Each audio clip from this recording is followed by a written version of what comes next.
The idea of tech as an industry is kind of an interesting one to me, partly because I'm not sure how true of an industry it is at this point, or maybe ever was. The reason I say that is because technology is so integral and baked into almost everything, right? There's technology in the transportation industry. There's technology as a piece of the finance industry, banking, education. Everything has technology. Technology is inescapable. It is just part of what society does with almost anything that it takes on. And it's almost odd to hear things like, well, the tech industry this and the tech industry that. And you can see pieces of this in the way that people talk about it, because there's the tech industry, which presumably is some combination of companies like the Facebooks and Googles of the world, plus, the companies that make hardware, say an Nvidia. They're a tech company. And then like an Apple who does both, some combination of other things. So some people refer to that as the tech industry. However, then you have these subsets where people talk about, well, I work in fintech, or I work in ed tech, or I work in, language tech, or whatever. It seems at this point like an odd distinction. Technology is so pervasive. Why are we still running around talking about a technology industry, so to speak? With all that said, that's just sort of a loose preface to what I really wanted to look at here. Recently, I was listening to an episode of ATP. If you're not familiar with ATP, it's the Accidental Tech Podcast. It's a great podcast. I'm listening to it for, I think, as long as they've been around. I mean, a little bit on and off. I haven't heard every single episode ever, but great show. Very conversational, combination of entertaining and informative, and it's a good one. Anyway, I was listening to a recent episode. I believe it was episode 627. I subscribe to their paid feed, so I'm not actually, this is a recent thing for me. I can't sort out, they have like an after show and an after dark piece and a post show and all these different pieces to their thing. And some of those things are only available to paid subscribers, and some of them are available to everybody. I'm not 100% clear as to which of those segments I was listening to. So I'm going to try to link to this in the description, but I might not be able to. Anyway, they were talking about this recent movement that a lot of companies are now doing very suddenly towards humanoid robotics.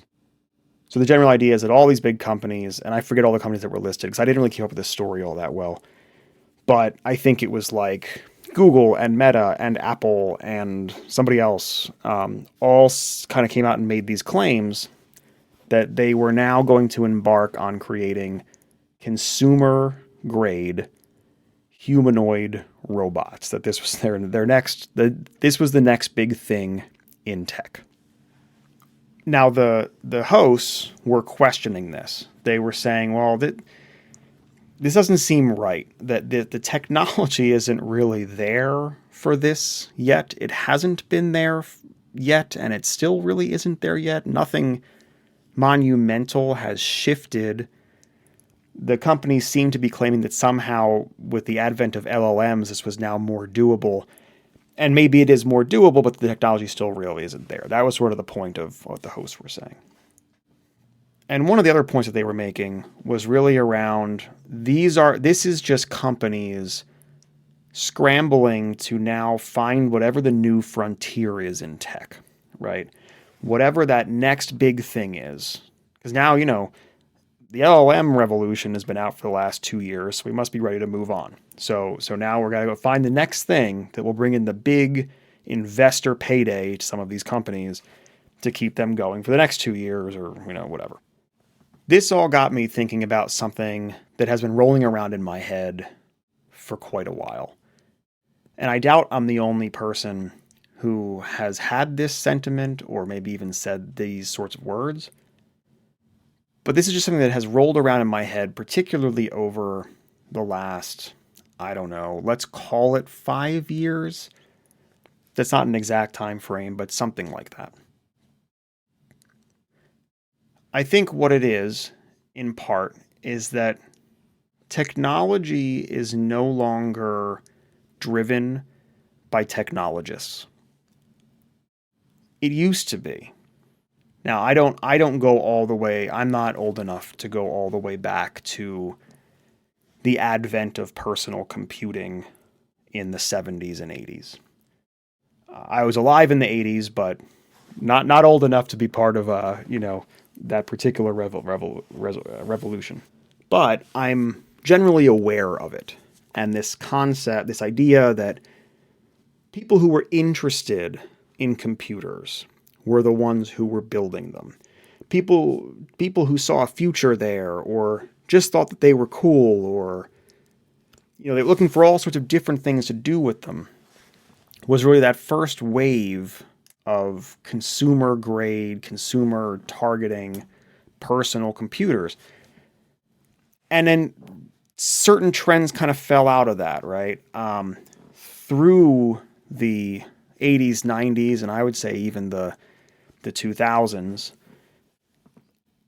a lot of these big tech things, the social medias of the world, the gaming industry, computer gaming industry, the personal computers themselves, a lot of that stuff came from a place of people who loved technology, and in a lot of cases understood or knew enough about technology where they had ideas there that were based in things like reality.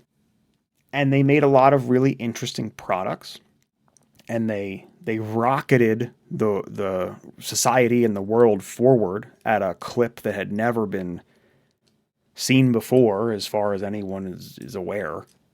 And the world really evolved.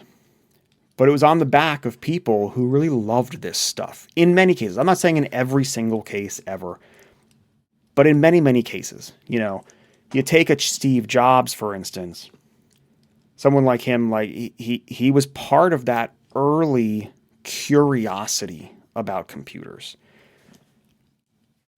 My understanding is that Bill Gates was in a similar spot. Like he knew something about, he was a technologist at some point, to some degree. Zuckerberg, he built that first thing. He knew how to do that. He was a technologist in some capacity. And I think what we have evolved to in the quote unquote tech industry is no longer driven by technologists. It's driven by business people and shareholders and finding the next thing. And it's how you end up with crazy things like this, where a bunch of companies that scrambled to all find dominance in the latest fad, trend, whatever you want to call it, now are looking for their next latest or their next step of a fad or a trend or whatever.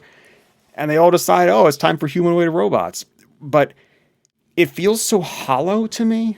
It feels much more hollow this time around, this particular set of announcements, compared to, AI revolutions or social media revolutions before that, or, the smartphone boom, or this one feels really hollow. It really feels like a bunch of non-technologist business people getting together and making outrageous claims about something that will, if it ever comes to pass, it will not come to pass in the same way that maybe they're trying to get people to believe it will, come to fruition. Now, I understand the march of time. I understand that things change and industries evolve, and in almost every industry ever, this is probably not all that unique, right? If you rewind in time to a time before technology, before, computerized technology, and you look at industries from back then, I'm sure many industries initially came up through people who really understood them and were passionate about them and loved them and all the rest of it, only to later be kind of taken over by this nebulous idea of business. So I understand all that. I just, in this particular case, I find it to be a shame in many ways. Because if you rewind, people really loved this stuff. And I feel like it has become less loved and less populated by people who are truly passionate about it. And it was all of that passion and all of that interest that initially got over those first sets of hurdles, that got it out of the cultural zeitgeist. It's almost in some ways like coming full circle or something, where, the initial run of computer geeks were on the fringes of society. Then they, over time, became very mainstream and became, really the sort of the pinnacle of what intelligence and ingenuity and engineering and could become. And now they've almost been pushed out of their own industry off into the fringes again to make way for this giant money-making business machine that in many ways has corrupted the initial passion that it was, that the industry was born from. The closest thing that I have to a takeaway here is just to remind people that if you're feeling a little cynical about whatever it is you're passionate about, don't let that necessarily push you out of it if you truly love it. The technologists who are passionate about technology and development and engineering and whatever subset of things, they're still out there. They're still working on things because at a certain level, you can't not. If you're into this stuff, you don't ever let it go.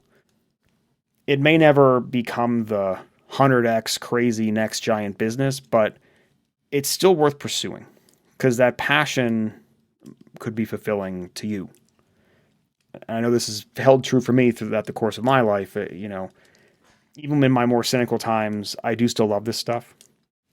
I still love technology and what it can offer and how it evolves and the new things that come around.